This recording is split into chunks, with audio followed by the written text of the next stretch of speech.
continue to listen to his coaches, and he's with a great group of guys at Dada's fight camps, and I've seen some great things out of Paul, and it's been fun watching him develop as a young man. MMA's really helped shape him, you know. So, but I think tonight it's a big step up in competition because Bassil Hafez is a guy who has some big aspirations and has had some of the most exciting fights that I've called. So this is going to be a great one tonight, coming to you from the sands, Bethlehem. Yeah. Definitely seen both these guys fight before, and super exciting. I think it's going to be a back and forth throwdown between these guys. And you know, I've trained with Bassil. I've seen Bassil work out. He's a young guy. He's super dedicated. So I think Bassil's going to be the favorite in this fight. Okay, I think we're going to say that. I think Sims would be the underdog in this one, and I think that would have to do with Bassil's more of a accomplished grappler. Okay, and that would be my professional opinion. That's why they pay me the big bucks. But I'm telling you this, Paul Sims is a kid you cannot count out because he's got really heavy hands. And the thing about him, and he's mentally clear where he doesn't really get the nerves, you know. He's really happy to be here. He's excited to be here. Win or lose, he's going to give his all. He's not intimidated. Yeah. He's not intimidated by Bassil. And that, to me, is, you know, the nerves and being intimidation. He could be fighting anybody today. It doesn't matter who it is, you know. So that's why I think he does have a chance in this fight.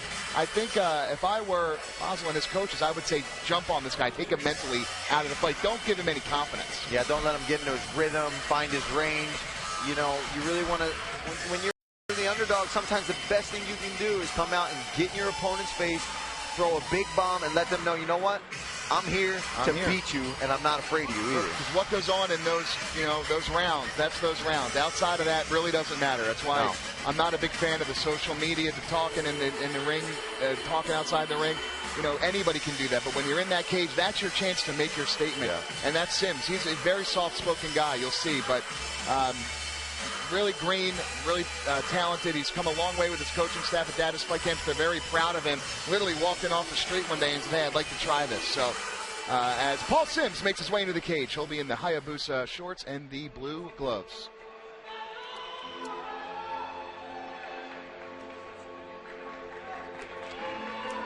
Nice song choice from Bassil as he runs to the cage. See, here we go. I like to see that from guys, man. There's no waiting around. They've been waiting all week and all day backstage. Let's get in there and let's throw down. And Bassil coming out of the tough team balance. You see the Maglarese brothers, and there they go to walk him in. I believe that's also one of your pad holder guys right there. Man, that's a pretty bad crew to be walking out to the cage with. You know, you can see right there, Ricardo Maglarese, if you will, kind of one of the founding fathers of the Philadelphia scene in mixed martial arts. Guys who are the real deal. You know, Paul, you see schools bounce up, and maybe they're not. You can't get any more respected than the team balance. Balance Studios is the truth, man. These guys know jiu-jitsu and fighting, and they bring great guys here to the cage, and Bassil is one of them. And Aaron Meisner is also just an amazing kickboxing coach. You know, tons of pro experience from him, Ultimate Fighter experience from him. You know, he's one of my coaches as well, and the man knows fighting. He's the real deal, folks. If the UFC's Paul Felder's working with him, there's a reason. As we get ready to welcome Bassil Hafez into the cage. Bassil's got a loss, though, against another Dada's guy, Joe Lowry. That was an amazing fight. I know that he's looking to right that ship. I think he knows he's also the favorite tonight. And there he is, folks. There goes Bassil Hafez holding in the red gloves and the black shorts. Gives a little stare down to Paul Sims. Maybe he's saying, hey, Sims, you don't belong to be in this cage with me. We'll see what happens as we get ready to go up. Dr. David Sarr. Tonight, the next bout of the evening is scheduled for 3 3-minute rounds in the CFFC Middleweight division. This bout has been brought to us by Cage Fury Fighting Championships and is being sponsored by Popcorn Buddha, an enlightening snack. Now, standing to my left, fighting out of the blue corner, weighing in at 180.9 pounds, fighting for Dada's Fight Camp out of Philadelphia, Pennsylvania, Paul Sims. Now standing across the cage, fighting out of the red corner, weighing in at 179.5 pounds, fighting for Balance Studios out of Broomhall, Pennsylvania, Bassil Hafez. Referee in charge of the action once the bell rings, Jimmy Chappell.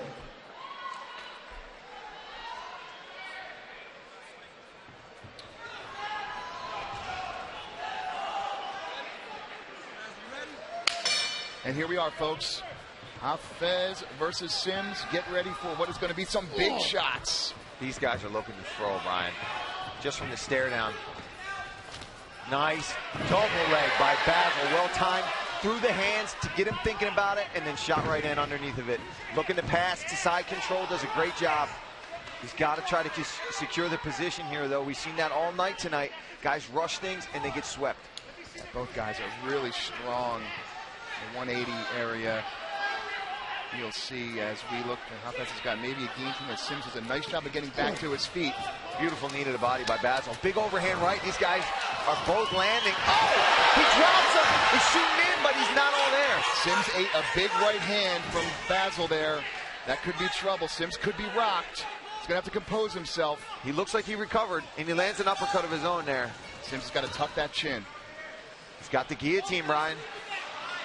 What do you think here? I don't think he's in trouble here, but I tell you, Sims is brutally strong. What I think here is Bassil needs to address that immediately. Yeah, he needs to posture up. His hips are kind of up in the air. If he can get in and jump out over to the side, but he's against the fence, making it tough. Yeah, he's going to give up that choke, but nonetheless, they can scare you when you're in there. They really can. Now let's see, these rules, he can start ground and pound, and I think, again, he should lower his hips, sit on that leg, and start unleashing. This is kind of where I saw this fight going from the standpoint of ground control. I thought that Bassil would be able to control him a little bit, as maybe the two steam trains that have hit each other have slowed down a little bit. As we get ready in round one, we're about at 1:15 left. Sims is going to have to work up here, Paul. Yeah, already Bassil has gotten a beautiful double leg and landed a big right hand, and it looks like Sims is bleeding as well, as he looks like he's going for a knee bar, which Bassil just kind of brushes off, but now he's kind of stuck in it. And he's making faces like it doesn't bother him at all. Not so sure I agree with that tactic. That's the exact kind of thing that would play into a guy like Paul Sims, because he could care less. But again, Bassil's a step above as far as hip speed and transition. But Paul Sims, man, I'm telling you, he's strong. Don't sleep on him. He can catch you. Big bombs from both these guys. Now you see they're both haymaking a little bit, so anybody can get caught here, Brian. They're not setting up their shots at all. And Bassil's getting the better of the exchanges, though. He is. He landed, for sure. I think Sims landed 1 and he landed 3. And with these gloves and that kind of power, man, that's tough to with that kind of ratio, you're not going to end up on top. Yeah, I think both these guys are showing power, but like you just said, Bassil's he's getting to the punch first, and he's getting the takedowns, and he's tiring Sims out here on the bottom. Big step up in competition for Sims. Great opportunity here for him to showcase his skills. As Bassil gets caught in half guard there as he looks to knee slide in the mount. Yeah, it looks like he got it. Doesn't matter, end of the round. There it is, folks. That's the end of round 1 of Sims versus Hafez. You didn't see that power. Sims is definitely a little bit rocked, but they don't come any tougher than that young man, folks. And we are going to take you through a replay. There's a big double leg and switches it right over to the side, and he gets the side control right away. Fights off the guillotine. Big bombs here, nothing really landed there, and a big overhand right that drops Sims. And then he gets the snap down here too. He's just bullying him against the fence here. Lands a left hook, almost drops him again. These guys, nobody backing down. Take you over to the corner of Hafez. Everything on the ground, okay? And even though you're not, don't put your hands up and be like, ref, don't ever do that, okay? What do I do? You put your hands up for the straight leg lock. You almost take advantage of that. Don't do that. You almost take advantage of that. Yeah, Aaron Meisner there giving him a comment saying, listen, don't ever raise your hand and shake it, no matter if you think it's on or not. The ref might mistake that for you tapping out verbally. Good advice by Aaron Meisner. Here we go. Here's round 2. Let's see if these guys keep this pace. It's unreal. Paul, that was fantastic advice by Aaron Meisner. Yeah, and then Sims comes in the second round and lands a big right hand. But the takedown, Brian, here's the difference that's going to be in this fight is both these guys can throw huge leather, but Bassil has a backup plan. One of my favorite techniques is throwing that overhand right we talked about earlier and going into the takedown. Bassil's doing a great job of changing levels, throwing really hard punches, but then he knows the takedowns right there. He sets it up, he follows it up. He doesn't just stand there and have to throw down. In MMA, one of the best things you can learn, man, and I've learned this, believe me, over the years by getting beat up in the gym, is you got to learn wrestling. Yeah, takedown defense is, in my opinion, the #1 least trained thing at all gyms. Now, I'm not saying Sims doesn't have it, but he's been taken down at will here. Man. But he could land one of these punches. Hafez does a nice job of not staying in the same place for too long. Yeah, he throws his punches, he lands them, and right as Sims wants to come back and counter, he's already dropped his level. Well, you know, Paul Sims is doing a really nice job. He's hanging tough here as he's pulled guard on Bassil up against the cage. Got him plenty of time left in round 2, but I do believe that Bassil's kind of getting a little more confident as the round goes on. He feels that takedown's there. He's going to throw punches a little bit more loose. But tell you what, man, Sims just landed a few. If he can get out of this position, who knows what could happen. Yeah, you know, a lot of times we see you can have the world's best kickboxer in against a wrestler, and guess what? The wrestler might knock him out because the threat of the takedown makes guys stop throwing punches and kicks. If you're so worried about the takedown, it's going to freeze you up. And it looks like maybe Sims is a little worried about the takedown now, and Bassil's taking full advantage of that and controlling the fight here on the ground in half guard. Yeah, on top of scoring huge points, it frustrates you. He's going for a leg again. He should have just used it for a sweep to get up, but I don't know what kind of gas he's working with. He's been buckled a few times with punches, so. Well, Sims has got that robotic feature to him where he's going to keep going. You know, they're going to have to stop the fight. He's not going to stop. He's going to keep the same pace. You know, from the coachability side, it's there, but he's definitely got to advance his position. I think Bassil's pretty comfortable right now as he's getting some big punches. That's what I'm talking about. Now, that's what Bassil needs to do, is use that to set up his transitions, to slide his knee through and get into side control or full mount. He needs to use those punches. He did a nice job there with those hammer fists. Those hurt too. Yeah, they do. And fights can be stopped in that position, so you got to really pay attention there. As Sims has not really had an answer for the side control of Bassil as we get into just about 15 seconds in round 2. Bassil's dominating here on the side control. Sims is not able to get out. It's going to be interesting to see what the coaches have to say as the 10-second marker has come. Knee in the belly right there for Bassil. He's kind of showcasing everything here, Paul. Yeah, he really has shown his versatility and his wrestling, his jiu-jitsu, his control. Now, you know, what I really like about that round, we got to see the ground and pound on top of that. And that's what's going to make the difference for these guys when they go into the pro leagues, is you got to do that. You can't just, you got 5 minutes, you can't just lay on there. And we're going to take you through a replay here. Here we go. Bassil goes for a huge uppercut, misses. And these guys, see, he uses those big punches to set up his takedowns. Here he is showing some big, huge hammer fists.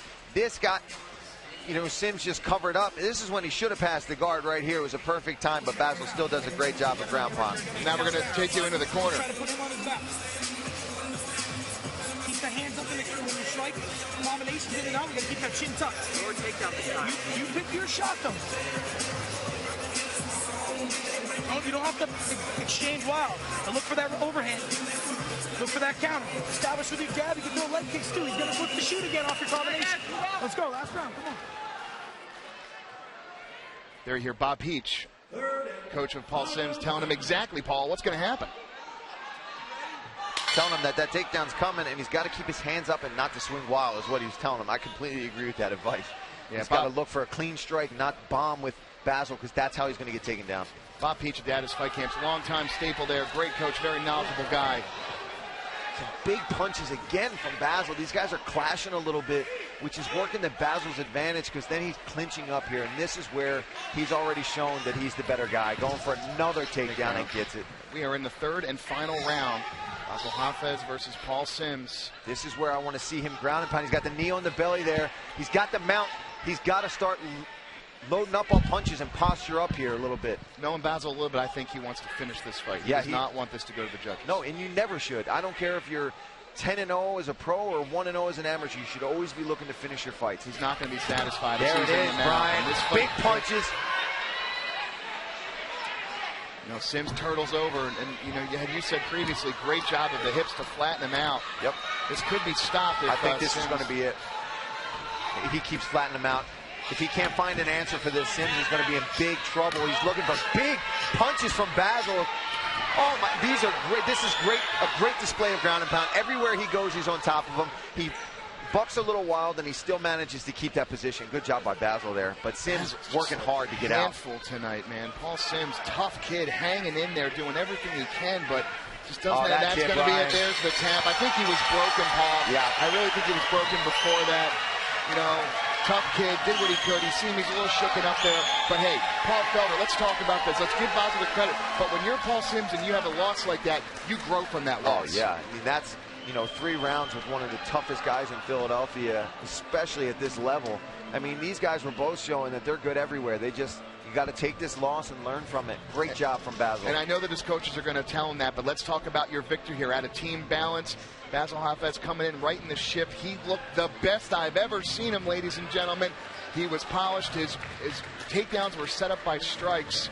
He did a great job. Now Paul Felder is going to take us through the final.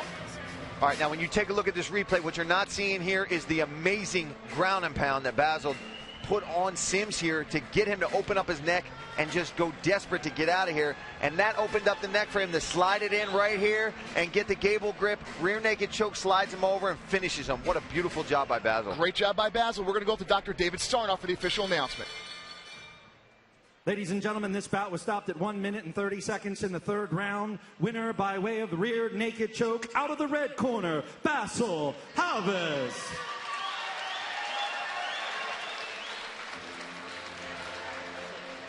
Great job there by both guys.